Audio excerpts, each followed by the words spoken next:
ada seorang ibu yang mungkin beliau baru anak pertama dan masih bingung. Ini anakku eh, udah 9 bulan kok belum berjalan. Ini bisa juga nanti dikonsulkan di posyandu atau harus ke dokter, bidan Mai? Silahkan.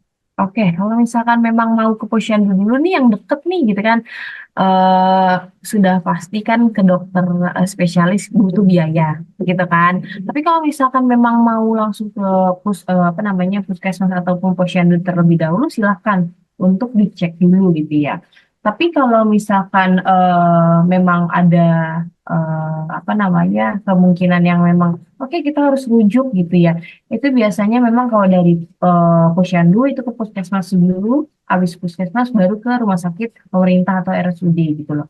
Tapi kalau misalkan mau mandiri gitu ya, silakan mau ke dokter anak juga silakan, nggak masalah. Cuma kalau untuk red flag-nya sih kalau belum jalan dan bicara gitu ya, itu biasanya memang usia-usia 18 bulan gitu red flag-nya. Kalau misalkan masih 9 bulan, itu masih biasanya kita pantau sih Kak.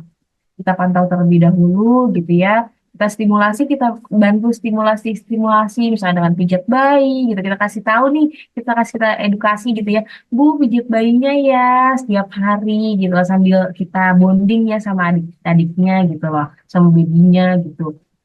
Kita stimulasi, oke, tummy time-nya gimana nih? Oh, udah mulai ngerangkak, pinter, dan segala macam. Jadi, kita ada checklist-nya juga gitu ya, gimana stimulasi ataupun apa namanya tumbuh kembangnya itu sampai mana gitu. Nah, makanya ibu-ibu juga sebenarnya harus rajin baca buku KIA.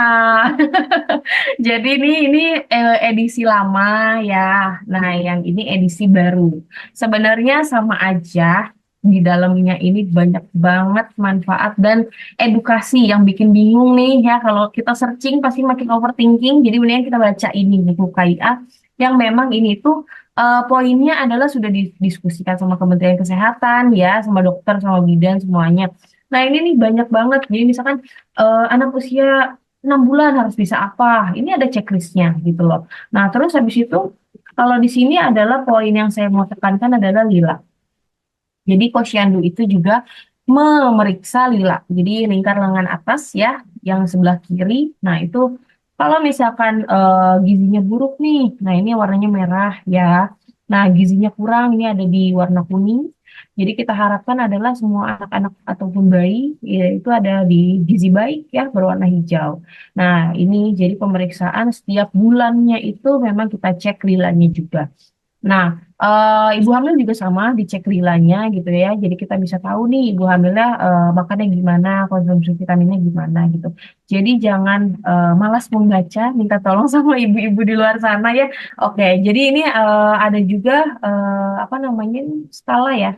Jadi ada grafik, grafik untuk anak 0 sampai 2 tahun, anak laki-laki.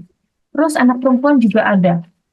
Nah ini, jadi setiap bulannya kalau bisa ke posyandu itu bawa buku pinknya atau buku pemeriksaan bayi atau balitanya. Gitu. Jadi setiap bulan jadi nggak di skip nih kita tahu berat badan terakhir berapa, panjang badannya berapa gitu kan. Terus udah imunisasi apa aja? Oh yang kurang ini nih imunisasinya gitu. Jadi bisa kita diskusikan lagi sama bidan ataupun tenaga kesehatan di wilayah tersebut. Gitu. Baik, bidan Mai.